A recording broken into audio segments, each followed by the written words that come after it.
मैंने जब power point वाला लेक्चर पढ़ाया था ना, मैंने ये चीज़ पढ़ाई थी कि जो माइक्रोसॉफ्ट ऑफिस है, MS ऑफिस, उसमें हम मतलब हमारे पास उसमें क्या क्या है, MS वर्ड है, ठीक है, और क्या था, पावर पॉइंट था, और एक हमारे पास क्या है, एक्सेल, ठीक है।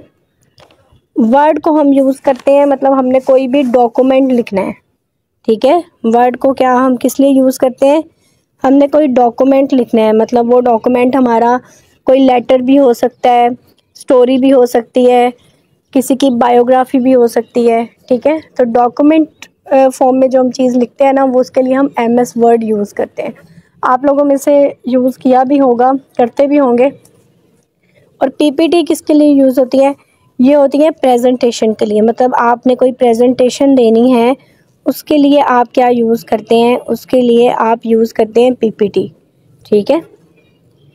उसके बाद एक्सेल, MS जो एक्सेल है ये किसके लिए यूज़ होता है, ये यूज़ होता है स्प्रेडशीट के लिए, मतलब आपने कोई रिज़ल्ट कार्ड बनाना है या आप कोई अकाउंटिंग का वर्क कर रहे हैं, कोई शीट बना रहे हैं, उसके लिए आप मतलब हम इसमें क्या बनते हैं, स्प्रेडशीट, ठीक है। MS एक्सेल में स्प्रेडशीट मतलब आप कोई शीट बना रहे हैं, कोई रिज़ल्ट बना रहे हैं, तो उसके लिए आप क्या यूज़ कर रहे हैं, उसके लिए आप MS एक्सेल यूज़ कर रहे हैं। हमने जो है MS वर्ड को डिस्कस करना है, तो हम पहले MS वर्ड को देख लेते हैं।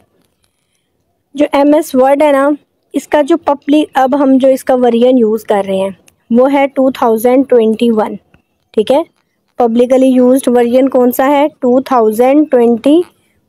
अब हम 2021 वाला मॉडल इसका यूज़ कर रहे हैं।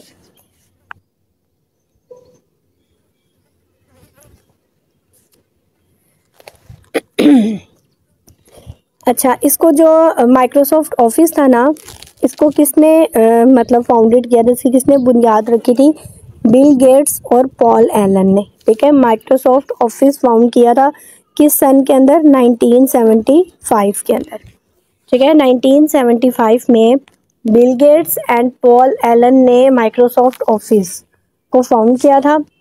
उसके बाद अगर हमने MS वर्ड खोलना है तो हम कैसे खोल सकते हैं, हम सिंपली कंप्यूटर को कमांड देते हैं Win+R, मतलब विंडो की +R, ठीक है। हम विंडो की कीबोर्ड पे जो हमारे पास विंडो की है उसको और R को दबाते हैं तो हमारे पास एक डायलॉग बॉक्स ओपन हो जाता है, ऐसा, ये एक ऐसा डायलॉग बॉक्स ओपन हो जाता है, ठीक है। फिर हम इसके ऊपर क्या लिखते हैं, इसके ऊपर लिखते हैं winword.exe, क्या लिखते हैं, winword.exe, ठीक है। winword.exe लिखते हैं, यहाँ पे नीचे लिख लें आप, तो हमारे पास MS वर्ड ओपन हो जाता है। अगर आपसे क्वेश्चन पूछ लिया जाए कि how to open MS word को कैसे ओपन करते हैं, तो सिंपली वी राइट, मतलब Window+R प्रेस करेंगे तो डायलॉग बॉक्स ओपन हो जाएगा, उसमें हम राइट करेंगे winword.exe। आपसे ना ये MCQs पूछा जा सकता है कि वर्ड के लिए हम क्या राइट करते हैं, तो MS वर्ड के लिए क्या राइट करते हैं, winword.exe, ठीक है। MS वर्ड के लिए हम राइट करते हैं winword.exe। आई होप यहाँ तक क्लियर हो गया होगा। नेक्स्ट, अच्छा, हम ना इसमें दो तरह से काम करते हैं MS वर्ड के अंदर। एक तो हम करते हैं एडिटिंग, ठीक है, और दूसरा हम इसके अंदर करते हैं फॉर्मेटिंग। एक एडिटिंग करते हैं और एक हम इसके अंदर क्या करते हैं, इसके अंदर हम करते हैं फॉर्मेटिंग, ठीक है। तो हम पहले देख लेते हैं कि एडिटिंग में क्या करते हैं। आपको पता है कि हम एडिटिंग जब भी करते हैं, हम टाइप करते हैं, कट कर देते हैं या कोई चेंजिंग्स कर देते हैं, ठीक है। एडिटिंग में ये होता है, हम अंडू कर रहे हैं, पेस्ट कर रहे हैं, कॉपी कर रहे हैं, ठीक है। उन स्टूडेंट्स के लिए मुश्किल होगा जिनका मतलब जिन्होंने कंप्यूटर पहले नहीं टच किया हुआ, लेकिन थोड़ी सी नो हाउ तो होगी आपको पहले भी। तो सबसे पहले हम डिस्कस कर लेते हैं कि हम एडिटिंग में क्या करते हैं। तो एडिटिंग में अगर आपने कॉपी करना है तो आप कौन सी शॉर्टकट की यूज़ करते हैं, Ctrl+C। आपसे MCQs पूछा जाएगा कि शॉर्टकट की फॉर कॉपी, ठीक है, कि कॉपी करने के लिए MS वर्ड के अंदर शॉर्टकट की कौन सी है, तो वो है Ctrl+C। और कट करने के लिए कौन सी शॉर्टकट की होती है, कंट्रोल प्लस एक्स। अच्छा, कॉपी होता है कि मतलब आपने कोई पोर्शन वहाँ से कॉपी किया, ठीक है, मतलब कोई डॉक्यूमेंट है उसमें आपने कुछ वर्ड्स को कॉपी करना है, तो आप उसके लिए कंट्रोल प्लस सी दबाएंगे, ठीक है। एक्स होता है कट, मतलब आपने कुछ वर्ड्स को कट करना है, तो वहाँ आप कंट्रोल उसको सिलेक्ट करके आप कंट्रोल प्लस एक्स दबा देंगे तो वो कट हो जाएगा। ये यहाँ पे भी वैसे होता है ऑप्शन, आपको पता है, मैंने आपको पहले भी बताई थी पावर पॉइंट जब मैंने पढ़ाया था कि ये चीज़ हमारे पास क्या कहलाती है, ये चीज़ हमारे पास कहलाती है रिबन, ठीक है, ये चीज़ हमारे पास क्या कहलाती है, रिबन कहलाती है। उसके बाद ये जो होती है ना, ये फाइल, होम, इंसर्ट, ये सारी हमारे पास क्या है, टैब्स हैं। और ये जो ऊपर वाली होती है, ये वाली चीज़, ये हमारे पास होती है एक्सेस टूल बार, ठीक है, एक्सेस टूल बार, ठीक है, ये हमारे पास होता है एक्सेस टूल बार। अभी मैं इसमें आपको आगे बताऊंगी कि ये साइन किसके लिए यूज़ होते हैं। तो अब यहाँ पे देखें, यहाँ रिबन में ना हमारे पास कट और कॉपी की यहाँ पे कमांड होती है। अगर आप यहाँ से कट दबा दें तो कट हो जाएगा, कॉपी करें तो यहाँ से कॉपी हो जाएगा। उसके अलावा अगर आप शॉर्टकट की यूज़ करना चाहते हैं तो कॉपी के लिए कंट्रोल प्लस सी और कट के लिए control plus x. I hope आप लोगों को यहाँ पे समझ आ गई होगी, अगर नहीं समझ आई होगी तो लास्ट में क्वेश्चन कर लीजिएगा। नेक्स्ट हम एडिटिंग में क्या करते हैं, अंडू एंड रीडू। अच्छा, अंडू का मतलब क्या होता है, अंडू का मतलब होता है restore last action, restore last action, ठीक है। और रीडू का मतलब क्या होता है, रीडू का मतलब होता है repeat the last action, repeat the last action, ये आपने याद रखना है, ठीक है। अंडू के लिए क्या करते हैं हम, रिस्टोर द लास्ट एक्शन, और उसके लिए रीडू के लिए रिपीट द लास्ट एक्शन, ठीक है, रिपीट करने के लिए। अब जैसे कि आपके पास यहाँ पे है, ये देखें, ये दो साइंस थे, एक यूं था और एक यूं था, ठीक है। जो ये वाला साइन है ना, ये वाला, ये साइन है अंडू का, क्या साइन है, अंडू का। और ये वाला साइन किसका है, ये है रीडू का। ये आपके पास यहाँ पे थे, वैसे ऊपर एक्सेस टूल बार में होते हैं आपके पास, ठीक है। ये अंडू का साइन है और ये रीडू का साइन है। अब अंडू के लिए आप शॉर्टकट की कौन सी यूज़ करते हैं, अंडू के लिए आप यूज़ करते हैं कंट्रोल प्लस जी, ठीक है। अंडू के लिए जब आपने अंडू करना हो तो कौन सी शॉर्टकट की यूज़ करते हैं, यूज़ करते हैं कंट्रोल प्लस जी। और रीडू के लिए कौन सी यूज़ करते हैं, कंट्रोल प्लस वाई, ठीक है, कंट्रोल प्लस वाई यूज़ करते हैं आप।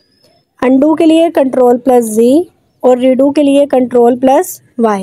ये आपने शॉर्टकट कीज़ अच्छे तरीके से याद कर लेनी है, क्योंकि हर पेपर में 2 या 3 जो हैं आपसे ये पूछे जाते हैं। फिर अगला हम क्या करते हैं एडिटिंग में, पेस्ट, फाइंड एंड रिप्लेस। वैसे तो आप यहाँ पे, आपके पास यहाँ पे कमांड होती है, आपने यहाँ से आप फाइंड कर सकते हैं, यहाँ से रिप्लेस कर सकते हैं, ठीक है। और यहाँ से आप, जैसे ये पेस्ट का ऑप्शन है, ठीक है, तो यहाँ पे जाकर आप पेस्ट कर सकते हैं, डिफरेंट ऑप्शंस देता है वो आपको। उसके अलावा पेस्ट होता है कि आपने कोई भी चीज़ कहीं से कॉपी की, अब आपने उसको दूसरी जगह जाके क्या करना है, वहाँ पे लिखना है, तो आप सिंपली पेस्ट दबाएंगे तो जो आपने चीज़ कॉपी की होगी ना वो वहाँ पे लिखी जाएगी, ठीक है। फॉर एग्जांपल आपने वहाँ से कॉपी किया है एनिमल, वर्ड एनिमल आपने कॉपी कर लिया, अब आपके पास ब्लैंक पेज है, आपने वहाँ पे ये एनिमल लिखना है, तो आप सिंपली पेस्ट दबाएंगे तो वह एनिमल आपके पास लिखा जाएगा, वैसे ही आपको लिखने की ज़रूरत नहीं पड़ेगी, आप ओनली पेस्ट दबाएंगे। कॉपी करके कंट्रोल प्लस सी से कॉपी करते हैं ना, तो पेस्ट के लिए क्या शॉर्टकट की है, पेस्ट के लिए है कंट्रोल प्लस वी, ये साथ साथ आप राइट करते जाएं, ठीक है। पेस्ट के लिए आपके पास क्या है, कंट्रोल प्लस वी। वैसे मैं आपको PDF भी प्रोवाइड कर दूंगी जो भी MS वर्ड की शॉर्टकट कीज़ है, ठीक है, आप उसको एज इट इज़ याद कर लीजिएगा। कंट्रोल प्लस वी यूज़ करते हैं। कंट्रोल प्लस सी दबाया तो कॉपी हो गया, फिर आप ब्लैंक डॉक्यूमेंट पे जाकर कंट्रोल प्लस वी दबाएंगे तो वो जो आपने कॉपी किया होगा वो वहाँ पे राइट हो जाएगा, ठीक है, वो पेस्ट हो जाएगा वहाँ पे। ये तो था पेस्ट। फिर फाइंड एंड रिप्लेस के लिए हम कौन सी यूज़ करते हैं? अगर हमने ओनली फाइंड करना हो, ठीक है, ओनली फाइंड करना हो तो उसके लिए हमारे पास कंट्रोल प्लस एफ। कौन सी शॉर्टकट कीज़ है? Control plus F. वैसे आप यहाँ एडिटिंग पे जाकर यहाँ से भी फाइंड कर सकते हैं, ये फाइंड लिखा हुआ। उसके बाद अगर आपने फाइंड एंड रिप्लेस करना है, ठीक है, फाइंड एंड रिप्लेस के लिए आपके पास शॉर्टकट की कौन सी है? वो है कंट्रोल प्लस एच, ठीक है। फाइंड एंड रिप्लेस के लिए आपके पास शॉर्टकट की कौन सी है? Control plus H.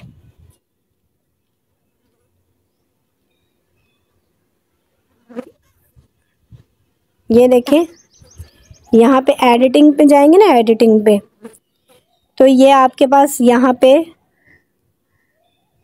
ये एडिटिंग पे जाएंगे, यहाँ पे आपके पास ये फाइंड का ऑप्शन भी है।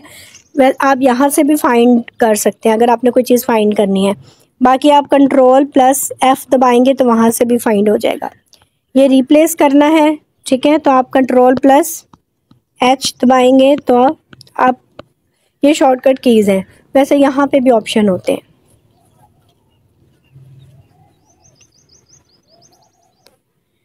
अच्छा, ये तो हो गया एडिटिंग। अब हम फॉर्मेटिंग करते हैं। फॉर्मेटिंग पे हमारे पास अब दो चीज़ें हैं। एक तो है कि हम करते हैं करैक्टर फॉर्मेटिंग, ठीक है, और दूसरी चीज़ हम क्या करते हैं? दूसरी हम करते हैं पेज फॉर्मेटिंग, ठीक है। एक हम करते हैं करैक्टर फॉर्मेटिंग और दूसरी हम करते हैं पेज फॉर्मेटिंग। सबसे पहले हम देख लेते हैं करैक्टर फॉर्मेटिंग। अच्छा, करैक्टर फॉर्मेटिंग में देखें, एक दफ़ा इसको देख लें।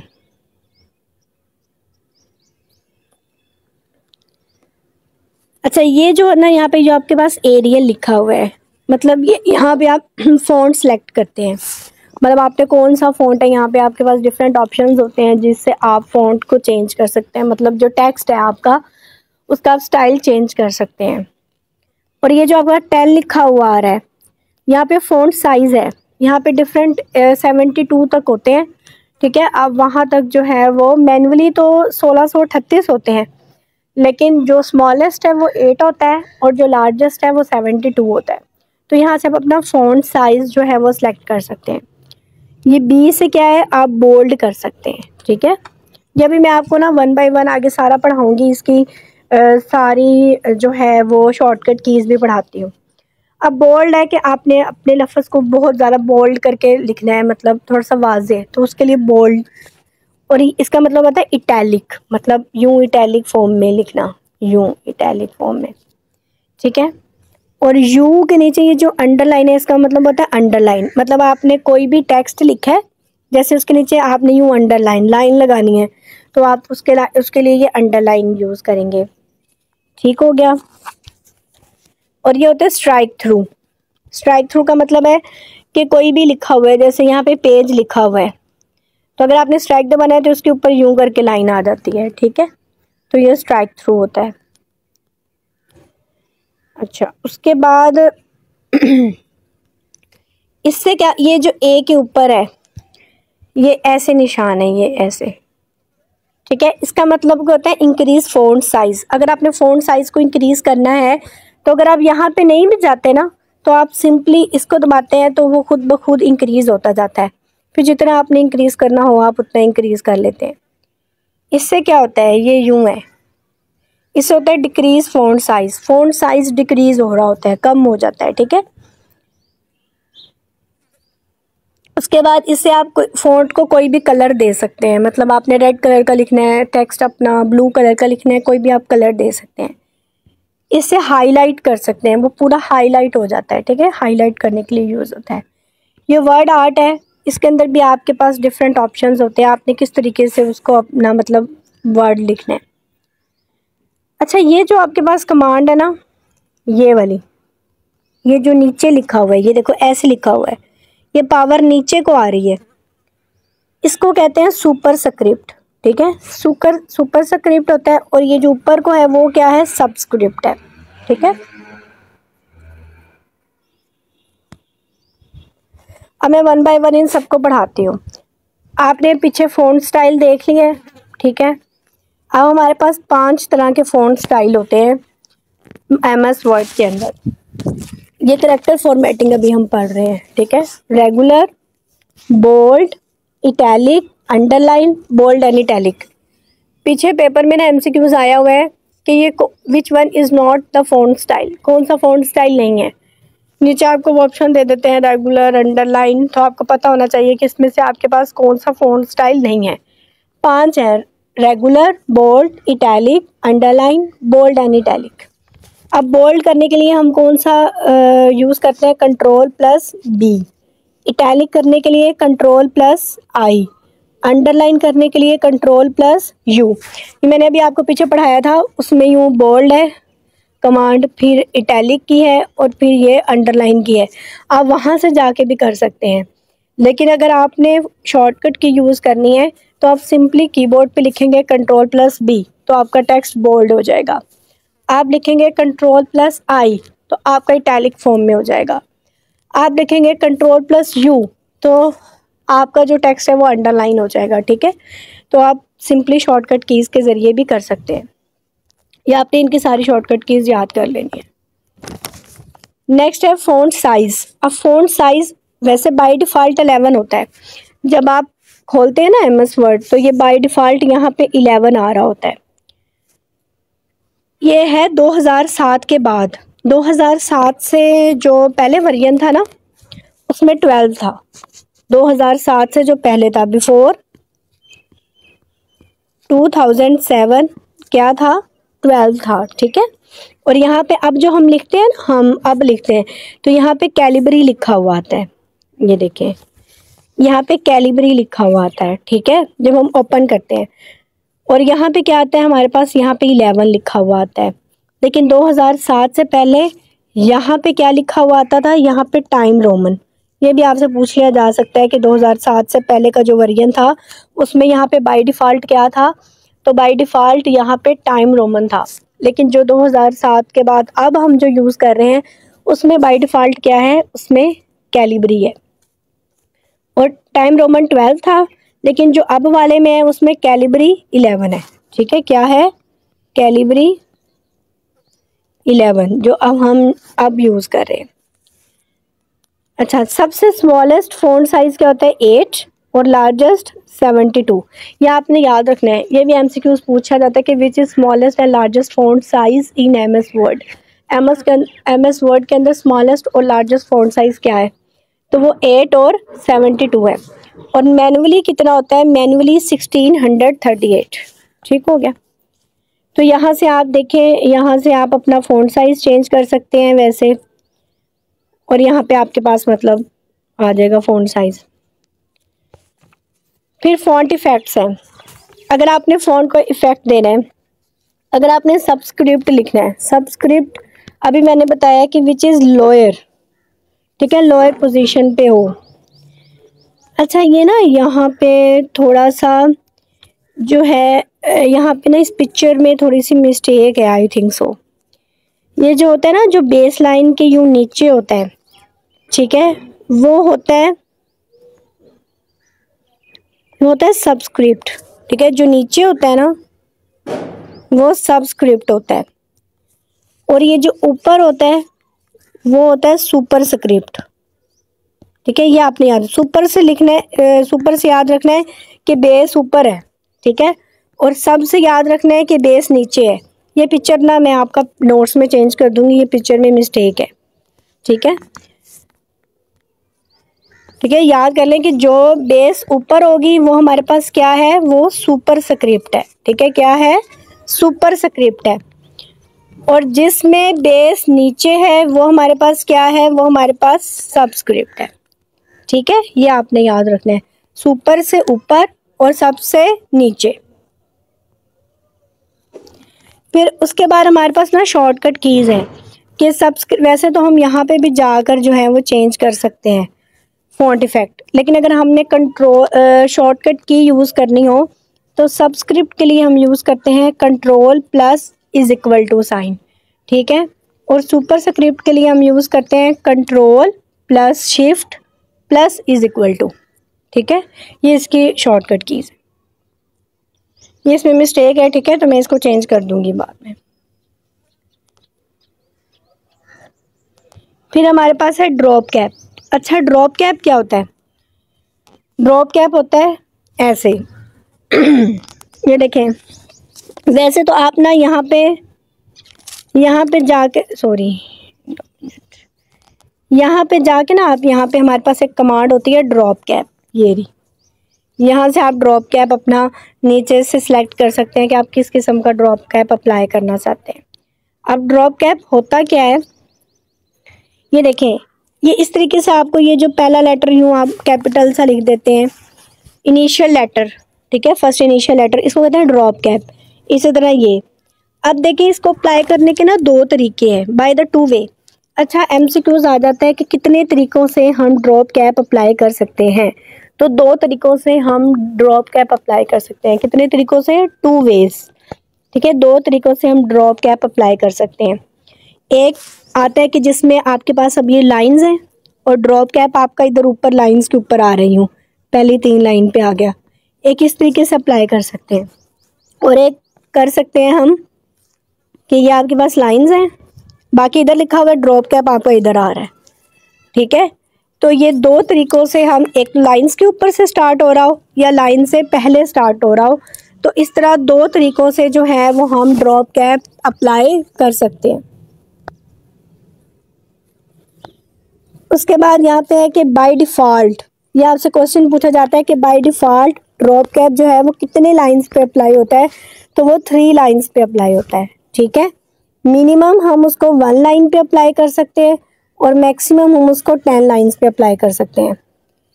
और कितने तरीक़ों से हम अप्लाई कर सकते हैं? बाय 2 वेज, ठीक है। बाय डिफ़ॉल्ट कितनी लाइंस पे कर सकते हैं? 3 पे, मिनिमम 1 लाइन पे, मैक्सिमम कितनी लाइंस पे अप्लाई कर सकते हैं? 10 लाइंस पे। और कितने तरीक़ों से कर सकते हैं? By 2 ways. ये सारे क्वेश्चन जो हैं वो आपके पेपर में पूछे गए हैं, ठीक है। उसके बाद हमारे पास है how to use drop cap, ये तो हमने अभी पढ़ लिया, ठीक है। फिर है पेज फॉर्मेटिंग, कि आप पेज फॉर्मेटिंग कैसे कर सकते हैं। ये हम जो अभी तक पढ़ रहे थे ये करैक्टर फॉर्मेटिंग थी, अब हमने पेज फॉर्मेटिंग को देखना है। तो बाय डिफ़ॉल्ट आपके पास MS वर्ड के अंदर जो पेज की ओरिएंटेशन होती है वो क्या होती है? वो पोर्ट्रेट होती है, ठीक है। यूँ आपके पास जो है वो वर्टिकल फॉर्म में होती है, ठीक है। ये आपने बड़ा मशहूर MCQs है कि बाय डिफ़ॉल्ट आपके पास जो पेज ओरिएंटेशन है वो क्या होती है? तो वो पोर्ट्रेट होती है। उसके अलावा यहाँ पे देखेंगे जूम परसेंटेज होती है, ये नीचे स्टेटस बार होता है, ये यहाँ पे जूम होता है कि कितना हम जूम कर सकते हैं। तो MS वर्ड के अंदर जो बाय डिफ़ॉल्ट है ना, मतलब जब हम MS वर्ड ओपन करते हैं तो हमारे पास 100% आ रही होती है जूम परसेंटेज। मिनिमम कितनी है? 10%। और मैक्सिमम हम कितना जूम कर सकते हैं? 500%, ठीक है। ये आपने याद रखना है कि MS वर्ड के अंदर हम मैक्सिमम कितना जूम कर सकते हैं? 500% जूम कर सकते हैं। MS वर्ड के अंदर ही सिर्फ कर सकते हैं, बाकी जो पावर पॉइंट और एक्सेल है ना उसमें हम मैक्सिमम 400% कर सकते हैं, ठीक है। तो ये आपने इसकी मिनिमम भी मैक्सिमम भी याद कर लेनी है। और बाय डिफ़ॉल्ट तीनों में सेम है, एक्सेल में भी, पावर पॉइंट में भी और वर्ड में भी, ठीक है। लेकिन जो मैक्सिमम है ना वो बस सिर्फ वर्ड की चेंज है, ओनली वर्ड है जिसके अंदर हम 500% कर सकते हैं। बाकी जो एक्सेल और PPT है उसमें हम जो है वो 400% कर सकते हैं।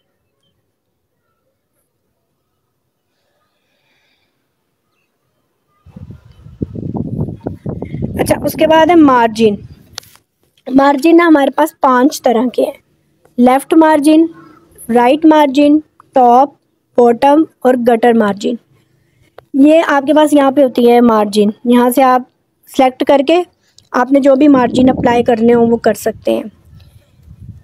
मार्जिन होते हैं आपको पता है ना, ये डॉक्यूमेंट है आपके पास, ठीक है। अब ये जो साइड पे होता है ये आप यूं करके या आप मार्जिन अप्लाई करते हैं, ठीक है, या आप उसका मार्जिन अप्लाई करते हैं। लेफ़्ट मार्जिन मतलब ये लेफ़्ट वाला, राइट मार्जिन ये राइट वाला, टॉप मार्जिन ये ऊपर वाला और बॉटम मार्जिन ये नीचे वाला।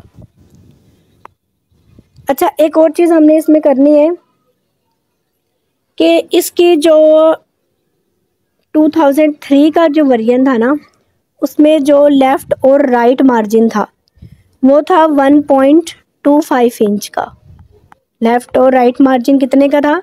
1.25 इंच का। और टॉप और बॉटम जो था वो 1 इंच का था। ये पूछ लिया जाता है, ठीक है। 2003 के वर्जन में लेफ़्ट और राइट मार्जिन 1.25 इंच का था और टॉप टू बॉटम 1 इंच का था। लेकिन जो अब 2007 के बाद का वर्जन है जो अब हम यूज़ कर रहे हैं, उसमें लेफ़्ट, राइट, टॉप, बॉटम चारों कितने इंच के हैं? चारों 1 इंच के हैं, ठीक है। चारों जो हैं वो 1 इंच के हैं। ये आपने बात याद रखनी है। उसके बाद ना, अच्छा एक यहाँ पे रह गया गटर मार्जिन। गटर मार्जिन क्या होता है? ये भी एमसीक्यूज आता है। Margin that is added to the binding side of the page when printing. मतलब जब आप कोई बाइंड करवाते हैं तो वो मार्जिन यहाँ पे टॉप पे, ठीक है, और यहाँ पे राइट यू मार्जिन होता है, ठीक है। तो इसको हम क्या कहते हैं? इसको हम कहते हैं टॉप गटर मार्जिन। तो वो कह सकते हैं कि गटर मार्जिन कहाँ पे अप्लाई होता है? टॉप पे और राइट पे। ये आपने याद रखना है। गटर मार्जिन कहाँ पे अप्लाई होता है? टॉप पे और राइट पे। उसके बाद है अलाइनमेंट। ये आपने यहाँ पे देखा होगा, ये ऐसे आपके पास 4 ऑप्शन होते हैं अलाइनमेंट। ये होता है लेफ्ट अलाइनमेंट, ये होता है सेंटर, मतलब आप सारा टेक्स्ट सेंटर में करना चाह रहे हैं। इससे होता है राइट, कि आप राइट साइड पे करना चाह रहे हैं। और ये जो लास्ट वाली होती है ना, इसका मतलब होता है जस्टिफाई, मतलब सब जो है वो इक्वल हो रहे हो ऐसे सारे। ये जो MS वर्ड यूज़ करते रहते हैं उनको इसका आइडिया होगा। अच्छा, राइट अलाइनमेंट के लिए हम कौन सी शॉर्टकट की यूज़ करते हैं? उसके लिए हम करते हैं Ctrl+R, ठीक है। राइट अलाइनमेंट के लिए हम यूज़ करते हैं Ctrl+R। लेफ़्ट अलाइनमेंट के लिए हम यूज़ करते हैं Ctrl+L। सेंटर अलाइनमेंट के लिए हम यूज़ करते हैं Ctrl+E। और जस्टिफाई करने के लिए हम Ctrl+J। वेरी इंपॉर्टेंट MCQs ये पूछे जाते हैं। राइट अलाइनमेंट के लिए हम यूज़ कर रहे हैं Ctrl+R, लेफ़्ट से Ctrl+L, सेंटर्ड अलाइनमेंट के लिए Ctrl+E, ठीक है, और जस्टिफाई के लिए Ctrl+J। उसके बाद आ जाता है आपके पास लाइन स्पेसिंग। 3 तरह की लाइन स्पेसिंग होती है MS वर्ड के अंदर। एक होती है 1, ठीक है, और दूसरी 2 और तीसरी 1.5। ये जो मैंने यहाँ पे आपको दिखा रही हूँ, यहाँ से आप सिलेक्ट कर सकते हैं, यहाँ से, ठीक है। यहाँ से आप लाइन स्पेसिंग, जब आप यहाँ पे क्लिक करते हैं ना तो वो नीचे आपके पास ऑप्शन आता है 1, 2, 1.5 कि आप कितनी लाइन स्पेसिंग जो है वो अप्लाई करना चाह रहे हैं। लाइन स्पेसिंग होता है, ये देखें, ये एक लाइन आपके पास ये है, एक लाइन आपके पास ये है। अब दोनों लाइन के दरमियान ये जो फासला है ना, ये कहलाता है आपके पास लाइन स्पेसिंग, ठीक है। आप वहाँ से सिलेक्ट करते हैं कि आप 1 इंच की अप्लाई करना चाह रहे हैं, 2 इंच की अप्लाई करना चाह रहे हैं या 1.5 इंच की अप्लाई करना चाह रहे हैं लाइन स्पेसिंग, ठीक है। तो 2 लाइंस के दरमियान जो फासला है उसको हम कह रहे हैं लाइन स्पेसिंग, ठीक है। अगर आपने 1 की लाइन स्पेसिंग अप्लाई करनी है तो आप शॉर्टकट की यूज़ करेंगे Ctrl+1। अगर 2 की करनी है तो Ctrl+2। अगर 1.5 की करनी है तो फिर आप यूज़ करते हैं Ctrl+5। आई होप यहाँ तक आप लोगों को समझ आ गया होगा। किसी का कोई क्वेश्चन है तो वो साथ चैट बॉक्स में कर दे, मैं बाद में रिप्लाई कर दूँगी। फिर हेडर और फूटर। हेडर वो आप जो ऊपर हेडिंग देते हैं और फूटर होता है जो आप नीचे राइट करते हैं, ठीक है। आपसे क्वेश्चन आता है कि by default header and footer is printed on. नीचे आंसर होता है 1 पेज, 2 पेज, 3 पेज या एवरी पेज। तो जो बाय डिफ़ॉल्ट है ना वो आप हेडर और फुटर प्रिंटेड होता है ऑन एवरी पेज, ये आपने याद रखना है। ये बड़ा फेमस एमसीक्यूज है कि by default header and footer is printed on every page. ये जितने भी मैं आपको करवा रही हूँ ना, ये सारे क्वेश्चंस पेपर में पूछे गए हैं, कोई ऐसी चीज़ नहीं है कि जो पेपर में ना पूछी गई हो। अगर आप पास पेपर्स करेंगे ना तो आपको आइडिया हो जाएगा कि एमएस वर्ड से रिलेटेड जितना भी मैंने अभी तक आपको पढ़ाया है ये सारा किसी न किसी पेपर में पूछा गया है। फिर ऑटो टेक्स्ट होता है, मतलब आप वैसे भी मोबाइल पे भी लिख रहे होते हैं तो वो 2-3 वर्ड्स लेटर लिखते हैं तो वो वर्ड नीचे सजेशन आ जाती है आपको और वो लिखा जाता है। इस तरह आप आगे क्वेश्चन, मतलब ये ऑटो टेक्स्ट कहते हैं इसको। तो कितने लफ्ज़ लिखने के बाद ऑटो टेक्स्ट काम करता है? आफ्टर 4 डिजिट्स, ठीक है। 4 डिजिट्स जब लिखते हैं ना तो उसके बाद ऑटो टेक्स्ट काम करता है आपके पास। यहाँ पे ना आप इंसर्ट में जाएंगे, ठीक है। इंसर्ट में जाकर वहाँ पे होता है क्विक पार्ट्स का ऑप्शन, वहाँ पे ऑटो टेक्स्ट। जब आप ऑटो टेक्स्ट को सिलेक्ट करते हैं तो जब आप वर्ड में कुछ भी लिख रहे हो तो 4 डिजिट के बाद, मतलब आपने अगर एनिमल लिखना है, अगर आपने क्या लिखना है एनिमल, तो अभी आपने AN, हो सकता है वो आपको 2 के बाद ही सजेशन दे दे एनिमल का, लेकिन वैसे कितना होता है आफ्टर 4 डिजिट्स कि आपने ANIM लिखेंगे ना तो 4 ही आ जाएगा एनिमल, तो आप उसको वैसे लिख देंगे। तो ये ऑटो टेक्स्ट ऐसे काम करता है एमएस वर्ड में। उसके बाद है स्पेल चेक। जब आप यहाँ पे जाते हैं ना, यहाँ पे रिव्यू वाले ऑप्शन में, ये ऊपर जो टैब्स हैं फाइल, होम, इंसर्ट, डिज़ाइन, यहाँ पे जब आप रिव्यू वाले ऑप्शन में जाते हैं ना तो वो आपके पास होता है स्पेलिंग एंड ग्रामर। जब आप उसको करते हैं तो आपके टेक्स्ट में जितने भी स्पेलिंग्स या ग्रामर मिस्टेक्स होती हैं वो उसको अंडरलाइन कर देता है, ठीक है। तो 3 ऑप्शंस देता है वो आपको। जब भी कोई आप फॉर एग्जांपल आपके पास कोई स्पेलिंग था, आपने एनिमल का ही लगा लें, आपने उसको यूं लिख दिया एमिनल, मतलब ये वो नीचे अंडरलाइन कर देगा इसको यूं करके वेवी लाइन से, यूं वेवी लाइन से अंडरलाइन कर देगा। जब आप इस वेवी लाइन के ऊपर क्लिक करेंगे ना तो वो आपको 3 ऑप्शंस देगा। कौन कौन से? चेंज का, इग्नोर का या ऐड टू डिक्शनरी। ये भी एमसीक्यूज आया हुआ है कि आप जब स्पेल चेक करते हैं तो वो कितने ऑप्शंस देते हैं आपको, तो वो 3 देता है। कौन कौन से? Change, ignore, add to dictionary. या तो आप उसको चेंज कर लें, इग्नोर करेंगे तो वो वेवी लाइन हट जाएगी लेकिन आपका स्पेलिंग ठीक नहीं होगा। इसके लिए आप कौन से शॉर्टकट की यूज़ करते हैं? इसके लिए आप यूज़ करते हैं F7, ठीक है, F7 यूज़ करते हैं आप इसके लिए। उसके बाद होता है वर्ड रैपिंग। वर्ड रैपिंग कहते हैं, फॉर एग्जांपल आप वर्ड पूरा नहीं आ रहा, मतलब आपने यहाँ पे कोई भी वर्ड लिख रहे हैं, आपने यहाँ पे लिख दिया है ऑटो, इसके साथ ही टेक्स्ट भी आना चाहिए। अब वो यहाँ पे पूरा नहीं आ रहा तो वो ऑटोमेटिकली कहाँ चला जाता है? यहाँ पे नीचे चला जाता है, ठीक है। जब आप मतलब वर्ड पूरा नहीं आ रहा तो वो ऑटोमेटिकली अगली लाइन में शिफ्ट हो जाता है, तो उसको कहते हैं वर्ड रैपिंग। आप यहाँ से जाकर ना, यहाँ से जाकर पिक्चर फॉर्मेट से जाकर यहाँ पे रैप टेक्स्ट करते हैं, तो फिर आप जो वर्ड यहाँ पे पूरा नहीं आ रहा होता वो ऑटोमेटिकली फिर पूरा वर्ड जो है वो अगली लाइन में शिफ्ट हो जाता है। फिर यूँ नहीं होगा कि ऑटो यहाँ पे रह जाए और टेक्स्ट यहाँ पे चला जाए, ये ऑटो भी कहाँ चला जाएगा? इसके साथ इधर चला जाएगा, ठीक है। ये होता है word wrapping, moving the text automatically to next line. ये भी एमसीक्यूज पूछा गया है। उसके बाद एक्सटेंशंस। अब वर्ड की एक्सटेंशंस कौन कौन सी हैं ये पूछा जाता है। 2007 के बाद